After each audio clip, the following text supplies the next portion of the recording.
குற்றங்களுக்கு என்ன தண்டனை கொடுக்கணும்? மரண தண்டனைலாம் கூடாது அப்படின்னு சொல்கிறாங்களா? குற்றங்களுக்கு என்ன தண்டனை கொடுக்கணும் அப்படின்னா,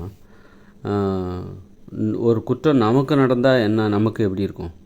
இப்போ வந்து நம்ம வீட்டில் உள்ளவங்கள ஒருத்தர் கொலை பண்ணிட்டாங்கன்னா, நாம் அந்த கொலையாளிக்கு என்ன தண்டனை கொடுக்க நினைப்போம் அப்படிங்கிறத முதல்ல நம்ம வந்து நமக்கு நாமளே கேட்டுக்கிட்டாலே போதும். நம்மளே ஒருத்தர் கொலை பண்ணுறாருன்னா அவருக்கு நாம் என்ன தண்டனை கொடுக்கலாம்? நம்ம கொலை பண்ணிட்டா நாம் உயிரோடு இருக்க போதில்லை. ஆனால் அப்படிப்பட்ட கொலையாளிக்கு என்ன தண்டனை கொடுக்கலாம்? நம்மளை ஒருத்தர் கொலை பண்ணிட்டாரு அப்படின்னா அப்படிப்பட்டவருக்கு என்ன தண்டனை கொடுக்கலாம் அப்படின்னு நாம் கேட்டுக்கிட்டாலே, குற்றங்களுக்கு என்ன தண்டனை கொடுக்கணும், அவங்கள வந்து திருத்தணும், மன்னிக்கணும். திருத்தி நிறைய பேர் இருக்காங்க, ஒழுங்காக அவங்கள திருத்தி வாழ வச்சு அதெல்லாம் தேவையில்லாத விஷயம். அப்படிப்பட்டவங்கள அந்த அளவுக்கு கொடூரமான குற்றங்களை செய்கிறவர்களை நம்ம திருத்த வேண்டிய அவசியம் இல்லை. அவர்களுக்கு நாம் தண்டனை கொடுத்து விடலாம். திருத்தி அவர்கள் வந்து தான் இங்கே வந்து இந்த உலகம் வந்து மக்கள் வந்து வாழ வைக்க போகிறாங்களா? அப்படிப்பட்டவங்களுக்கு அந்த மாதிரி சலுகைகள் அளிக்கப்படவே கூடாது. அதனால் வந்து ஒரு குற்றம் நமக்கு நடந்தால் எப்படி இருக்கும், நம்ம வீட்டில் உள்ளவங்களுக்கு நடந்தால் எப்படி இருக்கும் அப்படின்னு நமக்கு நாமே கேட்டுக்கிட்டாலே போதும். உங்கள் வீட்டில் உங்கள் பிள்ளையை யாராவது கொண்டுட்டாங்கன்னா என்ன பண்ணுவீங்க? நீங்கள் ஆசையாக வளர்த்த உங்கள் மகன் அவங்கள யாராவது வந்து கொன்னுட்டாங்க, உங்கள் மகளை யாராவது கற்பழிச்சிட்டாங்க அப்படின்னா அவங்களுக்கு என்ன தண்டனை கொடுக்க நினைப்பீங்க?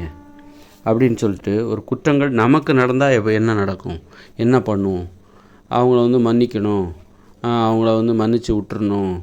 கொலை குற்றம்லாம் அது ஒரு சட்டம் என்கிற பேர் நாமளே ஒரு கொலை குற்றத்தை செய்யக்கூடாது, மரண தண்டனைலாம் கொடுக்கவே கூடாது அப்படின்லாம் கிடையாது.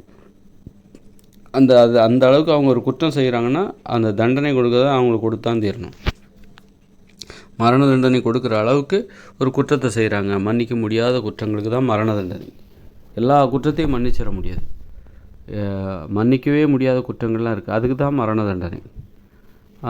அப்படி பார்த்தா கொலை குற்றம் என்ன காரணத்துக்காக அந்த கொலையை செய்தாங்க, கொலையை செய்வதற்கான நோக்கம் அதெல்லாம் ஆராய்ந்து அப்போ அவருக்கு வந்து மரண தண்டனை கொடுக்கலாமா வேண்டாமா? கொடுக்கணுன்னா கொடுக்க தான் செய்யணும். நியாயமான காரணமே இல்லவே இல்லை, கொஞ்சம் கூட நியாயமான காரணமே இல்லை, அநியாயமாக அந்த கொலை நடந்திருக்கிறது அப்படின்னா கண்டிப்பாக மரண தண்டனை கொடுத்து தான் தீரணும்.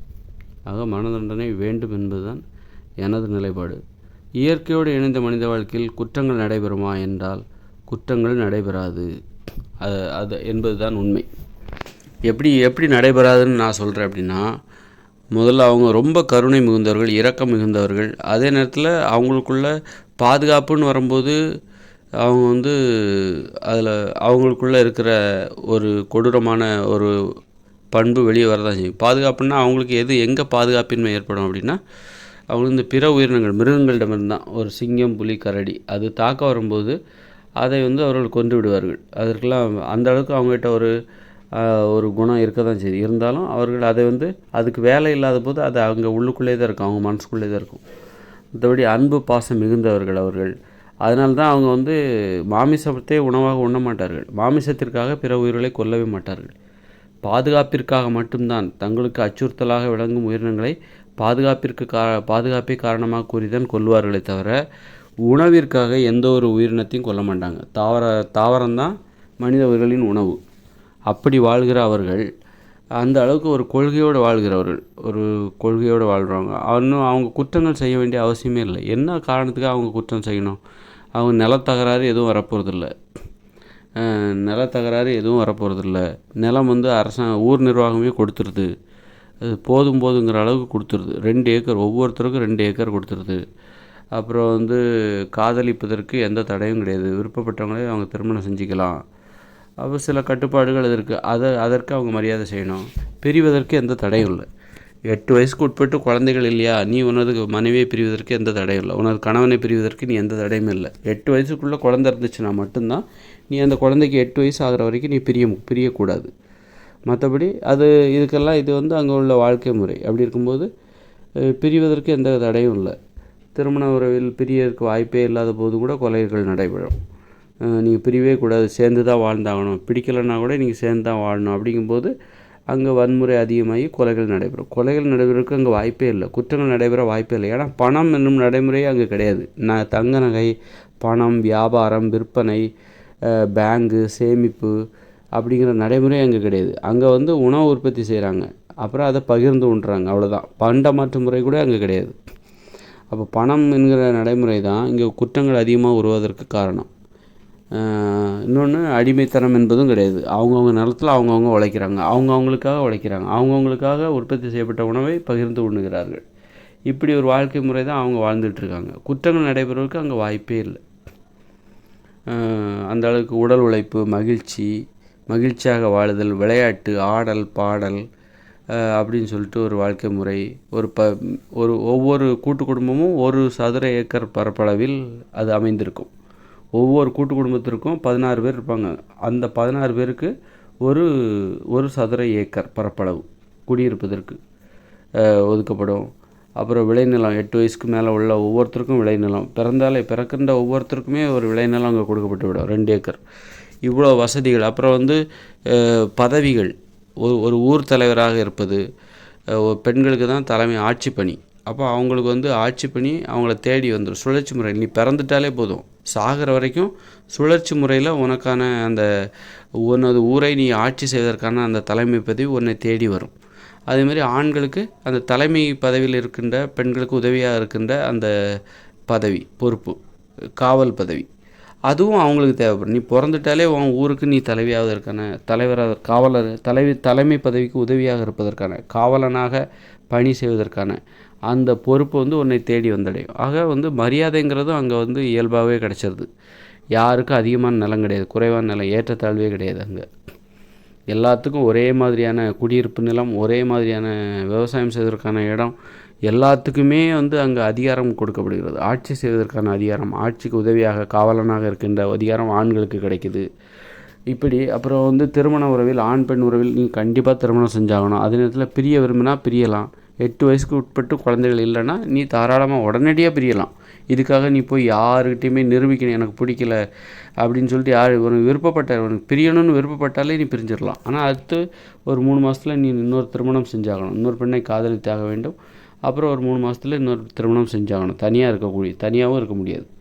அதனால் நீ யாருக்கிட்டையும் அடிமையாகவும் பிடிக்கலைன்னா கூட நீ அவங்க கூட வாழ்ந்தாங்கன்னு சொல்லிட்டு அந்த இது சொல்லலை. இதன் மூலம் ஆண் பெண் உறவில் வன்முறை தவிர்க்கப்படுகிறது. நீ நிர்பந்திக்கும் போது தான், நீ வேறு வழியே இல்லை, பிடிக்கலனாலும் வாழ்ந்து தான் ஆகணும் அப்படின்னு சொல்லும்போது தான் அங்கே வன்முறை ஏற்படுகிறது. எல்லாருமே வேலைக்கு போகிறாங்க. அவங்கவுங்களுக்கு தேவையான உணவை அவங்கவுங்களே சம்பாதிக்கிறாங்க. ஓடுறாங்க, ஆடுறாங்க, உழைக்கிறாங்க, நடக்கிறாங்க. உடல் உழைப்பு அவங்ககிட்ட இருக்குது. அதனால் அப்புறம் அவங்களுக்கு நோயும் இல்லை, அவங்க உடம்புல நோயும் இல்லை.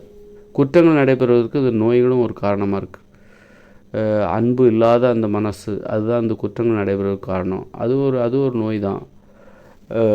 ஆக நோய்கள் இல்லாமல் ஆரோக்கியமாக வாழ்கிறவர்கள், அறிவுபூர்வமாக வாழ்கிறவர்கள், உரிமையானவர்களிடம்தான் அவர்கள் சண்டை போடுவார்கள். சண்டை போடுவதற்கு அவர்களுக்கு உரிமையை தேடுவார்கள். எங்கு உரிமை இருக்கிறதோ அங்கு தான் அன்பை செலுத்துவார்கள், சண்டையும் போடுவாங்க. அதனால் பிடிச்சவங்ககிட்ட தான் அவங்க சண்டை போடுவாங்க, பிடிக்காதவங்ககிட்டலாம் சண்டை போட மாட்டாங்க. அந்த நாகரிகம் அவர்களுக்கு அது தெரிஞ்சிருக்கும். அதனால் அப்படிப்பட்ட குற்றங்கள் நடைபெறக்கூடாது, நோய்கள் இருக்கக்கூடாது, அங்கே ஏற்றத்தாழ்வுகள், பிரச்சனைகள், தேவையில்லாத பிரச்சனைகள் அங்கே இருக்கக்கூடாது, சுதந்திரம் இருக்கணும். இந்த மாதிரியான நோக்கங்களை கொண்டு தான் இயற்கையோடு இணைந்த மனித வாழ்க்கையை நான் வடிவமைத்தேன். அதற்கான கட்டமைப்புகளை, ஊர் என்கிற கட்டமைப்பு எல்லாத்தையும் உருவாக்கினேன். அங்கே எந்த வகையிலையும் மற்றவங்களை டிஸ்டர்ப் பண்ணக்கூடாது, யாரும் இடையூறாக இருக்கக்கூடாது. அதே நேரத்தில் அன்பு, பாசம் அதிகமாக இருக்கணும், காதலுக்கான சுதந்திரம், அன்பை வெளிப்படுத்துவதற்கான சுதந்திரம், பிறருக்கு இடையூறாக யாருமே இருக்கக்கூடாது, அடிமைத்தனம் இருக்கக்கூடாது, சுதந்திரம் இருக்க வேண்டும், ஆரோக்கியம் இருக்க வேண்டும், நோய்கள் இருக்கக்கூடாது, குற்றங்கள் இருக்கக்கூடாது. அவர்களுடைய பிறப்புரிமை மதிக்கப்பட வேண்டும். அதிகாரத்திற்காக போட்டி போடக்கூடாது. அதிகாரம் என்பது சுழற்சி முறையில் அனைவருக்குமே கிடைக்கணும்.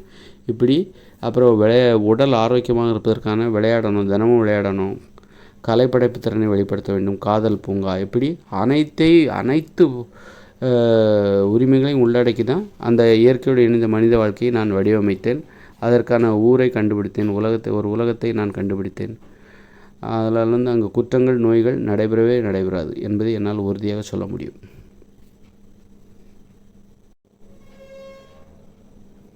இயற்கையோடு இணைந்த மனித வாழ்க்கையில் சொத்துக்காக சண்டை போடுறது, பொண்ணுக்காக சண்டை போடுறது, இந்த மாதிரி பிரச்சனையும் அங்கே இல்லை.